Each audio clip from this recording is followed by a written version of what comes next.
आपल्या महाराष्ट्रात आरोग्याशी संबंधित गोष्ट या धर्माशी आणि धार्मिक गोष्टी या आरोग्याशी संबंधित आहेत. घरात कुणी उपवास करत असेल तर हा भक्ती मार्ग होतो. जवळजवळ सर्व धर्म उपवासाचं महत्त्व जाणतात आणि उपवासाचं पालन करण्याचा सल्ला देखील दिला जातो. उपवासामुळे शरीराला अनेक फायदे होतात.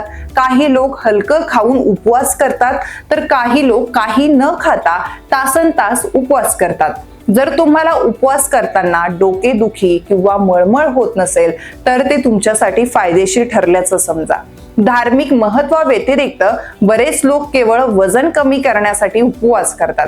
कॅलिफोर्निया विद्यापीठाने केलेल्या संशोधनानुसार उपवासामुळे संपूर्ण रोगप्रतिकारक शक्ती पुन्हा निर्माण होते. त्यामुळे शरीरात साठवलेलं ग्लुकोज, फॅट, केटोन्स इत्यादी पांढरे रक्त पेशींमध्ये तुटून शरीरात नवीन रोगप्रतिकारक शक्ती निर्माण करतात. ज्याप्रमाणे उपवासाचे इतरही अनेक फायदे आहेत